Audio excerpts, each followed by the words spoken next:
इसमें हम देखेंगे कि किस प्रकार से इस कहानी में समझाया गया है कि कैसे कोई जो कंजूस व्यक्ति होता है उसके साथ लाइफ में क्या होता है। तो अभी तक जो हम पढ़ रहे थे वो पैराग्राफ फॉर्मेट में था। अब जो पढ़ेंगे वो पोएम के फॉर्मेट में है। पोएम को समझना थोड़ा सा मुश्किल रहता है क्योंकि उसमें कुछ हिडन मीनिंग छुपा रहता है। तो उसके मीनिंग को पढ़ने के बाद उसके सेंस को पकड़ना होता है कि एक्चुअली में जो राइटर है वो कहना क्या चाहते हैं। तो जैसा कि टाइटल में लिखा हुआ है, टाइटल में क्या लिखा है, द माइजर एंड हिज गोल्ड। इसका मतलब कंजूस और उसका सोना। इसको शुरू करेंगे तो एक छोटी सी बात यहाँ पे लिखी हुई है। ये कहते हैं कि think of any popular saying about a माइजर in English और हिंदी। वो कहते हैं कि अंग्रेज़ी या हिंदी में एक कंजूस के बारे में प्रचलित कोई कहावत के बारे में विचार करें। कभी न कभी आपने ऐसा सुना होगा हिंदी की कहानियों में या फिर किसी ने इंग्लिश में कहा होगा कि कंजूस व्यक्ति के बारे में कोई न कोई कहावत आपने बचपन में सुनी होगी। तो वही बातें मुझे एक याद आ रहा है। इसमें बताया भी गया है कि जो कंजूस व्यक्ति होता है धन का मालिक नहीं रहता, बल्कि धन ही उस व्यक्ति का मालिक बन जाता है। इसीलिए कंजूसी हमें नहीं करनी चाहिए, क्योंकि जब हम कंजूसी करते हैं तो वो हमें कम लाभप्रद होता है, दूसरों को ज़्यादा लाभप्रद होता है। क्योंकि जब हम कंजूसी करते हैं तो अपने लाइफ को ही खराब करते हैं। चलिए अब इस पूरे पोएम को पढ़ते हैं और उसको समझते हैं एक एक लाइन क्या इसका मतलब यहाँ पे निकलेगा। लिखा हुआ है, within a hole which he had made a miser kept his treasure, he came to see it every day, this was his only pleasure. कहते हैं कि एक कंजूस अपने स्वयं के बनाए एक गड्ढे में अपना खजाना रखता था। यानी कि इस चित्र में आप देख लीजिए, इस चित्र में दिखाया हुआ है कि ये एक व्यक्ति हैं। तो इनके बारे में ये बताया जा रहा है कि ये कंजूस हैं जो स्वयं के इन्होंने खुद बनाया हुआ था एक गड्ढा, और उस गड्ढे में अपना खजाना ये रखते थे। और he came to see it every day, वह उसे रोज़ देखने आता था। This was his only pleasure, यही उसकी एकमात्र आनंद था।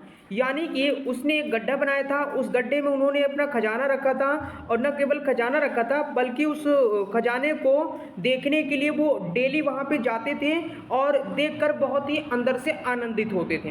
तो इस पूरे ही पैराग्राफ का मतलब ये निकला। अब चलिए नेक्स्ट पैराग्राफ में देखते हैं, यानी कि नेक्स्ट जो स्टेंजा दे रखा है उसका क्या मतलब है। अब आगे ये कहा जा रहा है कि now it chance that once as he knelt by the hole he was seen by a robber bold, and the robber came back the very same night and took away his gold.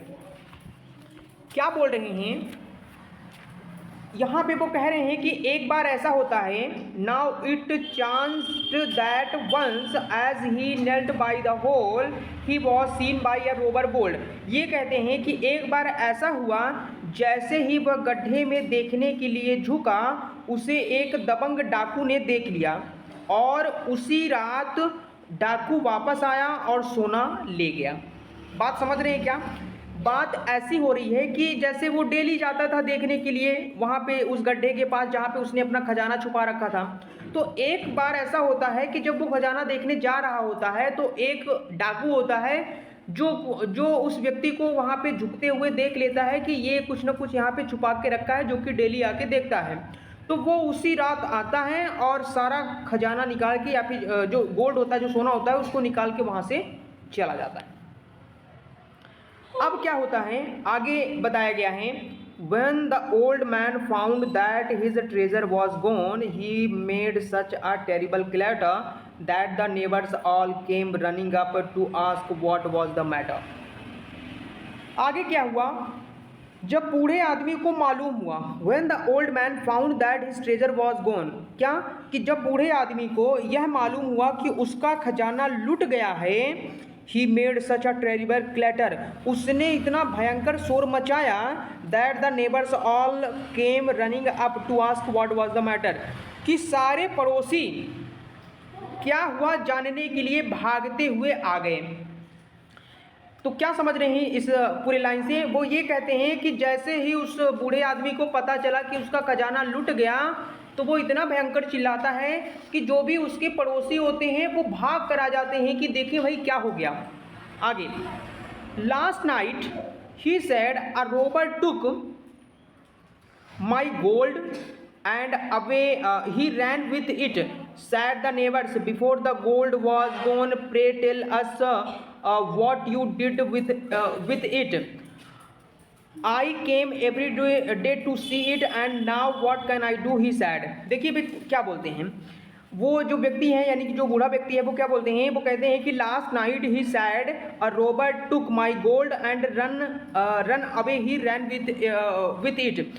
वो कहते हैं कि पिछली रात एक डाकू ने मेरा सोना ले लिया और लेकर भाग गया। यहाँ पे लिखा हुआ है before the gold was gone pray tell us what you did with it. तो क्या पूछते हैं जो पड़ोसी होते हैं, वो पूछते हैं कि ऐसा बताइए कि सोना के लुट जाने के पहले आप ये बताओ कि आप उसके साथ क्या करते थे। तो वो क्या बताते हैं, वो कहते हैं कि I came every day to see it and now what can I do, he said. वो कहता है कि मैं रोज़ उसे देखने आता था और अब मैं क्या कर सकता हूँ, उसने कहा। किसने? उस बूढ़े आदमी ने। आगे लिखा हुआ है you can come every day, his friend reply and look at the hole instead. तो वो क्या बोलते हैं, वही जो पड़ोसी आए हुए थे या फिर कह सकते हैं जो एक दोस्त था उनका, वो रिप्लाई करते हुए कहते हैं कि तुम रोज़ आ सकते हो, सोने के बजाय गड्ढे को देख सकते हो, क्योंकि तुम्हारा तो काम डेली था उस गड्ढे को देखना।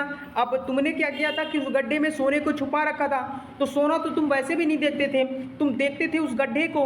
तो अब चोरी हो गया तो क्या फ़र्क पड़ता है, तुम जैसे डेली आते थे उस गड्ढे को देखते थे और चले जाते थे, तो फिर से आया करो, देख कर उस गड्ढे को फिर से चले जाया करो। तो ऐसा इस पूरे ही पैराग्राफ में एक्सप्लेन किया गया है कि कैसे एक कंजूस व्यक्ति जो होता है वो ना अपने लिए काम में आता है ना ही दूसरों के काम में आता है। तो इसीलिए इस कहानी में लिखा हुआ है द माइजर एंड हिज गोल्ड, कि एक कंजूस और उसका सोना। तो बहुत ही खूबसूरत तरीके से इसमें एक्सप्लेन किया हुआ है कि कैसे एक कंजूस व्यक्ति उसके कोई भी चीज़ उसके काम में नहीं आती, क्योंकि वो बिहेवियर से कंजूस बना रहता है।